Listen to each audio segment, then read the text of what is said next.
Bonjour à toutes et à tous, dans cette vidéo nous allons découvrir une nouvelle démonstration qui sera fondamentale en classe de terminale générale. Je parle de la démonstration par récurrence. Et pour commencer, nous allons tout de suite aborder un exercice de bac, et le voici. Exemple introductif. Donc je considère une suite UN qui est définie par U0 égale 1, et pour tout entier naturel, UN plus 1 égale UN sur 1 plus UN. Alors, ce qu'on va faire, c'est qu'on va commencer par calculer les premiers termes de cette suite.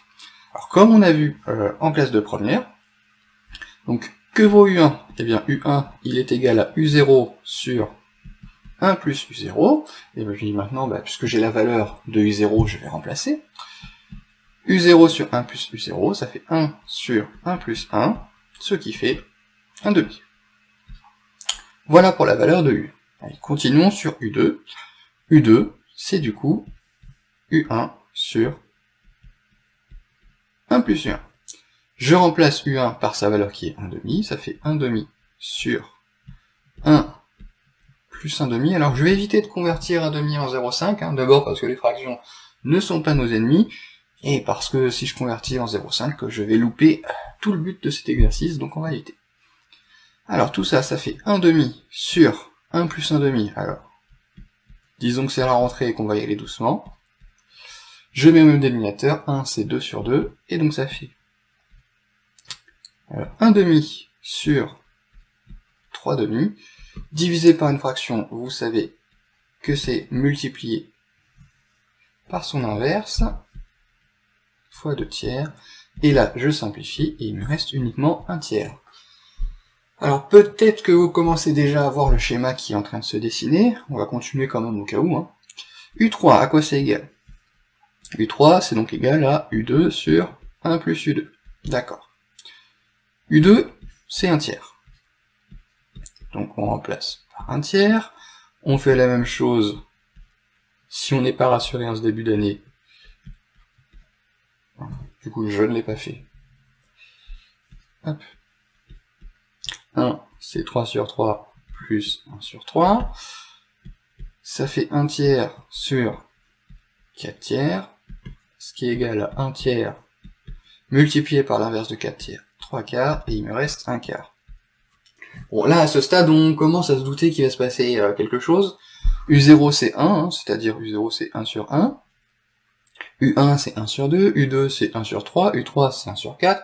Bon, j'aurais envie de dire, d'accord, si je dois calculer U50, je vais me dire, bon, si ça continue comme ça, c'est U sur 51, 1 sur 51. Puis pour tout entier naturel n, je veux dire, un, ça a l'air d'être 1 sur n plus 1. Ça a l'air d'être. Comment est-ce que je fais pour en être sûr? Comment je fais pour démontrer que pour tout n, un c'est bien 1 sur n plus 1? Eh bien, c'est là qu'intervient la démonstration par récurrence.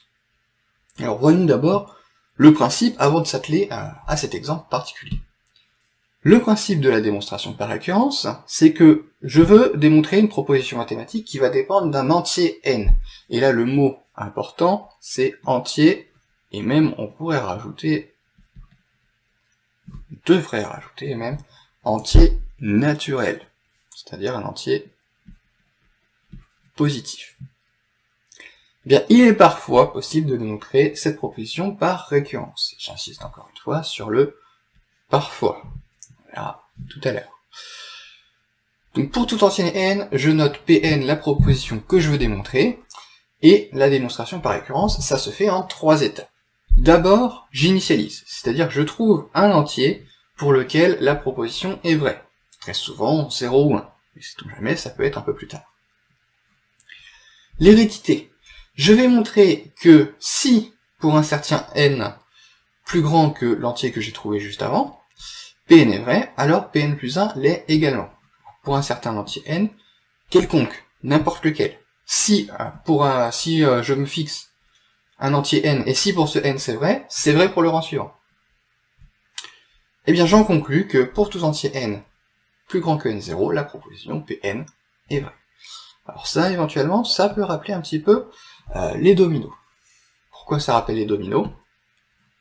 Eh bien parce que quand je positionne mes dominos pour les faire tomber, je les mets de telle sorte que dès qu'il y en a un qui tombe, eh bien il entraîne le suivant dans sa chute. Si je mets hop, mes dominos ici, alors je vais en mettre un certain nombre, voilà. Si jamais celui-là tombe, il entraîne celui-là. Si jamais celui-là tombe, il entraîne celui-là. Et ainsi de suite. Hein. Je prends n'importe lequel, s'il tombe, il entraîne le suivant. Oui, mais si j'en fais pas tomber, il se passe rien. Hein. Pour que tous les dominos soient tombés, il faut que j'en fasse tomber un. Par exemple, celui-là. Et ça, c'est l'initialisation. L'initialisation, c'est dire, il faut que je fasse tomber un domino.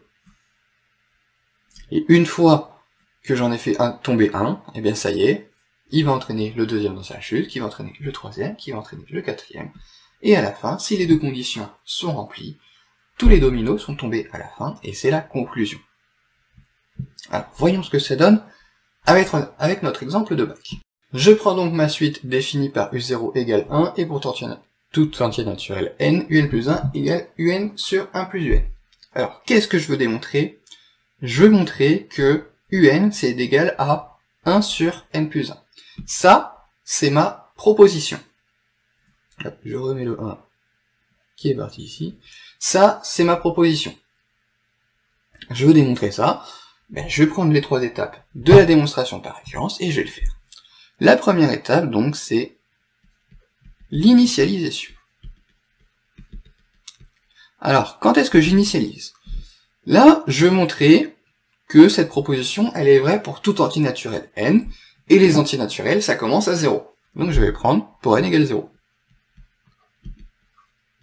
Pour n égale 0, alors je vais évaluer de chaque côté du signe égal.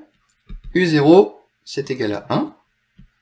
Et de l'autre côté, je prends n égale 0, 1 sur 0 plus 1. Et ça fait 1 sur 1. Ça fait 1. Et je trouve bien 2 fois la même chose. C'est parfait, on a bien U0 égale 1 sur 0 plus 1, et donc P0 est vrai. Voilà, ça, c'est initialisé. Passons à la deuxième étape, qui est l'hérédité. Donc l'hérédité, je commence par me fixer un n d'un grand N quelconque, peu importe. Et je vais supposer Pn vrai. Qu'est-ce que ça veut dire que Pn est vrai? Ça veut dire que pour ce n-là que j'ai fixé, un égale 1 sur n plus 1. Et on va vouloir montrer que Pn plus 1 l'est également, c'est-à-dire qu'à la fin, moi je vais développer mes calculs ici, et à la fin je devrais arriver à un plus 1 égale 1 sur, je remplace le n ici par n plus 1, 1 sur n plus 2. Ça, c'est mon point d'arrivée. Ça veut dire deux choses, ça veut dire que j'ai pas le droit d'en partir, première chose.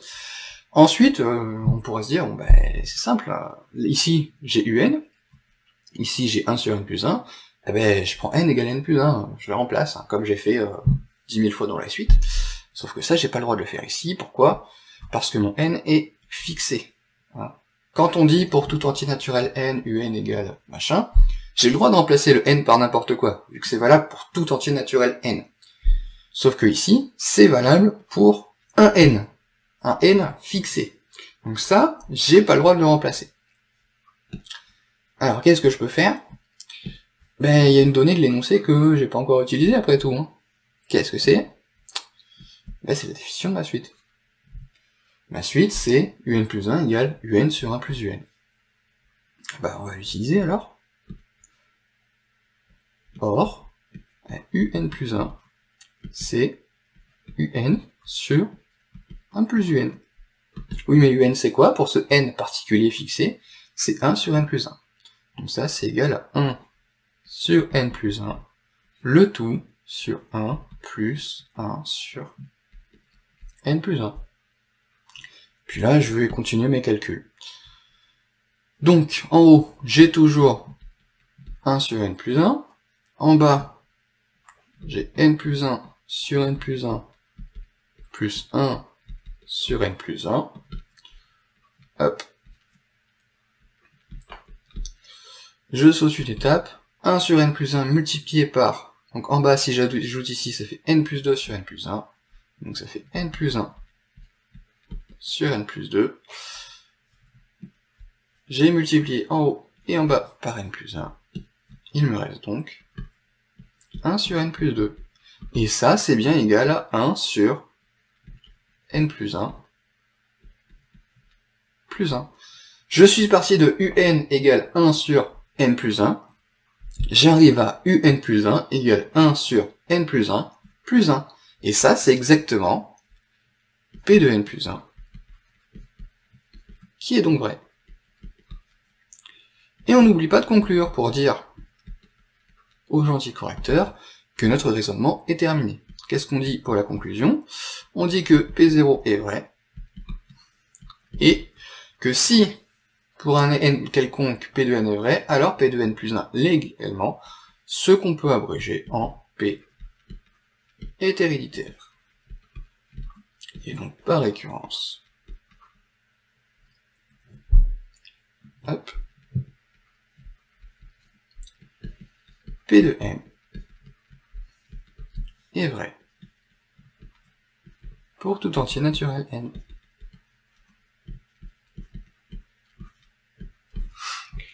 Et voilà, maintenant ça y est, je suis assuré que cette proposition-là, elle est vraie pour n'importe quel entier. Si je veux calculer U100, ben ça fera 1 sur 101. Si je veux calculer U2000, ça fera 1 sur 2001.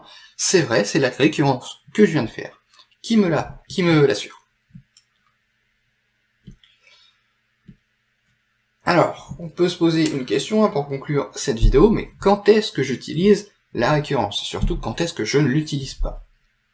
Première chose, qu'on a précisé, je l'ai souligné en rouge, quand la proposition dépend d'un entier naturel. Par exemple, si j'ai une suite que je veux montrer que, pour tout entier naturel n, un est plus grand que 8.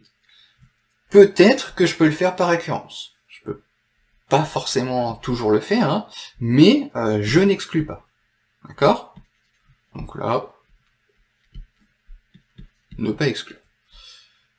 Par contre, quand j'ai f une fonction et que je veux montrer que pour tout réel x, f de x est supérieur ou égal à 8, bien là, pas de récurrence surtout. Pourquoi pas de récurrence? Parce que ici j'ai une proposition qui dépend d'un réel. Donc, je ne fais pas de récurrence sur les réels, ça ne marche que pour les entiers naturels. Ça, comment je pourrais le démontrer? Par exemple, en faisant l'étude de la fonction f, en dérivant si elle est dérivable, ou en faisant un enchaînement d'inégalités, si je parviens à faire un enchaînement d'inégalités avec f. Mais, pas de récurrence. Bon, ici j'ai marqué ne pas exclure, mais parce que toutes les propositions qui dépendent d'un entier naturel n ne se font pas forcément par récurrence. Par exemple, si je vous demande de montrer que 1 sur n plus 1, c'est égal à 1 sur n moins 1 sur n plus 1. Bon, le faire par récurrence ici, c'est peut-être pas nécessaire, hein, il suffit de mettre au même dénominateur, de simplifier tout ça, et puis c'est bon. On a le bon résultat. Alors qu'est-ce qui va me dire, ah tiens, la récurrence, ça pourrait être pas mal? Ben, c'est le deuxième point, c'est quand on peut passer du rang n au rang n plus 1. Par exemple, quand j'ai une suite définie par récurrence. Hein, tout à l'heure, j'avais un plus 1, c'est égal à un sur 1 plus un. Voilà, ça se voit assez directement. Hein. Pour passer du rang n au rang n plus 1, j'applique la formule de la suite. Et il y aura d'autres cas où on peut se dire, tiens, la récurrence, ça peut être pas mal. Autre cas qui revient assez souvent, c'est quand j'ai une puissance. Alors j'ai mis z parce que j'anticipe sur les complexes. Quand j'ai une puissance, pourquoi c'est facile de passer au rang n plus 1? Eh bien parce que z à la puissance n plus 1, c'est z puissance n fois z. Donc je peux passer d'un rang à l'autre assez facile. En tout cas, voilà pour la présentation de la démonstration par récurrence. J'espère que cette vidéo vous a permis de comprendre un petit peu de quoi il s'agissait. Puis moi je vous dis à la prochaine.